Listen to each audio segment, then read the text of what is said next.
Igsunan ko ini ang 10%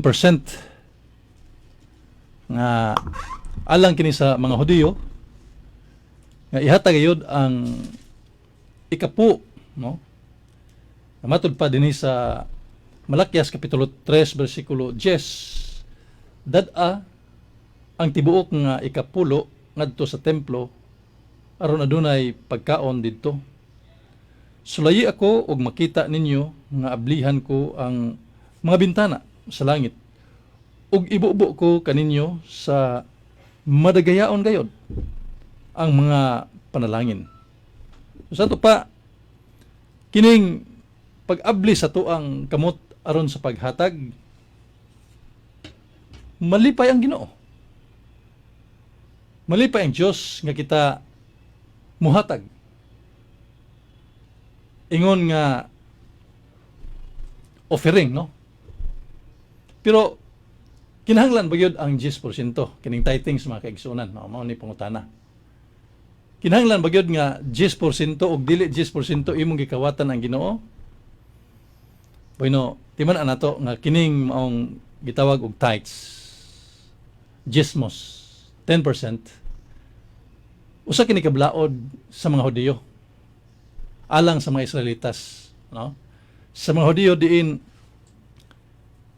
kay kadtong 12 ka mga anak ni Jacob mga kaigsunan, din diha magikan, no? Ang 12 ka banay sa mga sa Israelitas. Ang usa ka pundok niya to mao ang Levita. Diha sa Levita ang mga kaparian. Din sila ang nagpahigayon diha sa templo sa Dios. Sa ito pa, walay laing trabaho. Kining Levita gawas sa pagtrabaho sa ilahang kining share nila diha sa banay. Isip mga pari sa Dios. So, kay dili sila manguma, dili sila mangita og kwarta, dili sila mangita og unsay ilang paninghuan mga kaigsunan, kundi diha ra gyud sa templo. Mao nga ang Ginoo pinaagi sa balaod ni Moises. Kinahanglan maghatag sila 10% of their income. Unsa ilang makita, kinahanglan 10% nini ihatag ngadto sa templo mga kaigsunan. Kaya mabuhi ang nagalaga diha sa templo, no? Di man nato ingon nga isa ng kwarta padong dito sa langit kaya ang Ginoo mo ay musao niya na diha sa templo. Mao na nga kinsay mo dawat niining maong gismos.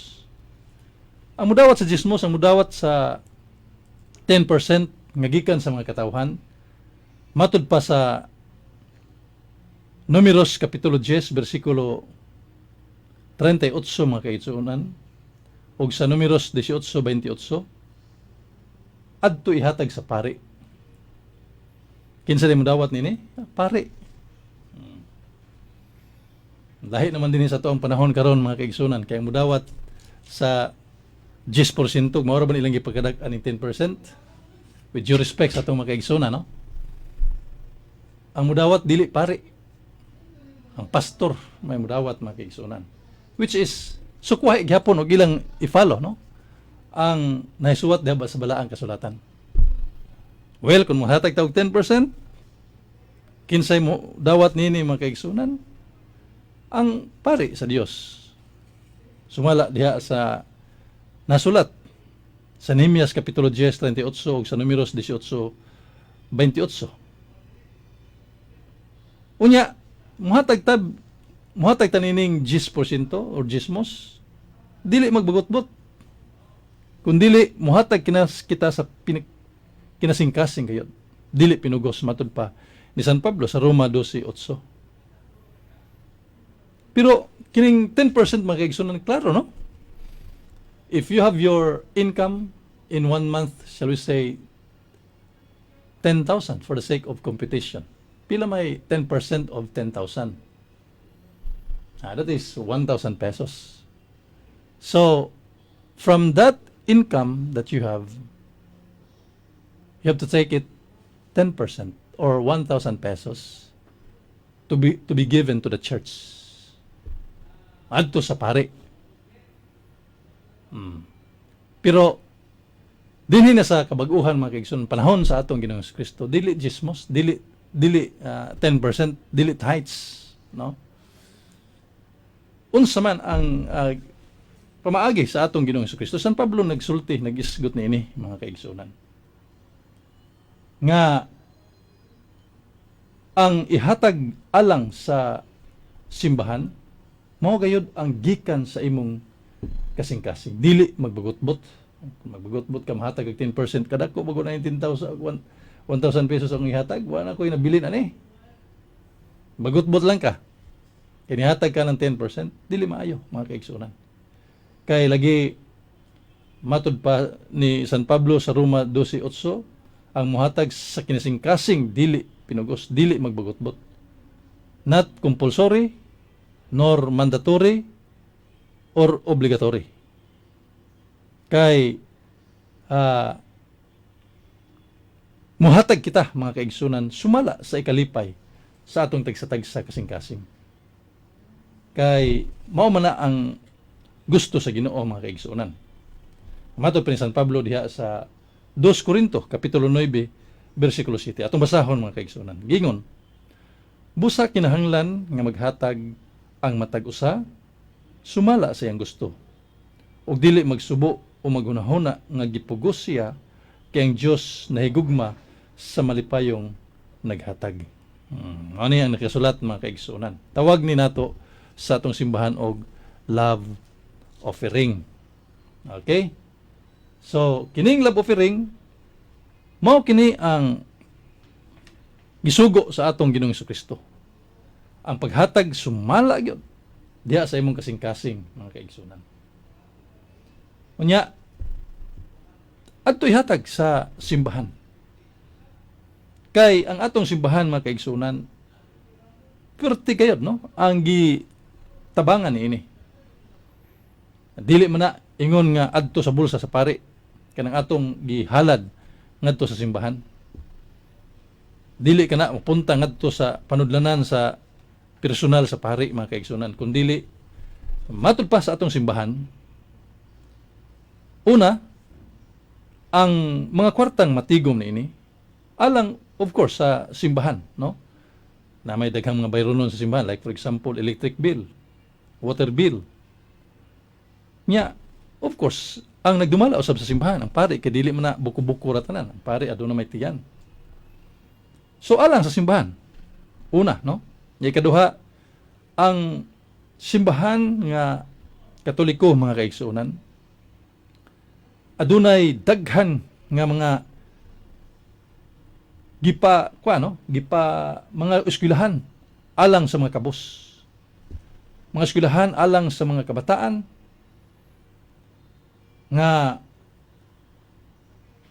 mga universities, mga colleges aron maka-eskwela from kinder to college, no? Muna nga makapaedukar ang simbahan, nakapaedukar labaw sa 64 milyones, no? Educates over 64 million young people. See, perting ko na sa the whole world. 64 milyones young people. Unya alang usab sa health. Panglawas na to mga kaigsunan. The church runs over 5,000 hospitals throughout the world. 5,000 ka mga hospital sa tibuok kalibutan mga kaigsunan. Unya adunay 16,000 ka dispensaries o 600 ka leprosaria mga kaigsunan. Kini bang hospital sa mga leprosy. 600 ka hospital, no? Alang niini. Unya sa social services adunay 15,000 ka mga balay alang sa mga tigulang, elderly. Unya na 10,000 ka mga orphanages sa tibuok kalibutan ug unay 12,000 ka mga nurseries alang sa mga bata kadto mga ilo in town mga kaigsunan ato makita no, like for example diha sa asilo taghan kayong mga bata gipang bilin mga kaigsunan, kinsa nagatiman niana ang mga madre nga Katoliko mga kaigsunan. Nya unsay pangita in town sa mga madre? Muna ang simbahan, ang naay kwarta sa simbahan, muabot, no? Niadtong mga nag-alagad sa mga katigulangan, nga wa na nagamuma, sa mga bata, nga wa na yung taon, gibiyaan sa mga ginikanan, o nga matay ang mga ginikanan, nga wa pamudako ang mga bata, naadiha, nagiponsisok mga kaigsunan. Unya, adunay mga 14,000 ka marriage counseling centers. So, kining tanan mga kaigsunan, alang yun sa mga katawhan. Muna nga, dili nato, no? Dili ta magyamot diha sa paghatag nato diha sa simbahan mga kaigsunan. Wa ta gipugos og 10%. Ang ato lang kinasing-kasing. Pero napay atong mga kaigsunan nga ila pag yung kuano no? Kini ni ang daoton ang simbahan Katoliko nga kusog ko ng mga warta. So ang pagkakusog ng mga warta nga muhatag ta wa man ta gipugos. 10%, wa ta gipugos og 10%. Muhatag ta sumala ra gyud sa atong gusto mga kaigsunan. Suma, manimba ta. Gipugos mo sa paghatag wa. Apan timan-an nato nga giklaro kana sa Ginoo ang kadtong muhatag sa madagayaon makadawat gayud og balik sa madagayaon gikan sa Dios. Nya kadtong sigilag kumkum sa kamot, wa gihatag-hatag, andam lang mo dawat pero dili man tigong muhatag. Mao na nga kay bawo po na Ginoo niya na. Baslan po kag kuan kini ni ang wapod. Kay nga naman di mo kamuhatag. Ang paghatag, ang pagdawat sa grasya mao sa bang paghatag kanato ngadto sa atong isikaingon. Way pobre nga dili makahatag. Labaw nang wa usay dato nga dili mo dawat. You just imagine. So sa to pa mga kaigsunan kining tanan no nga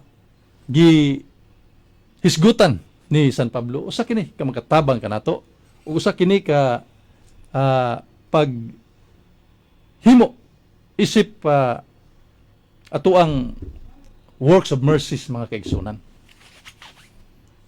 Love offering no itong balikon na dili jesmos kun dili love offering sa ato pa diha sa atong paghatag kinahanglan nga muhatag kita sumala gayon sa atong gusto ug malipayon diha sa paghatag no asa mabasa naa sa 2 Corinto kapitulo 9 bersikulo 7 mga kaigsunan. Okay, so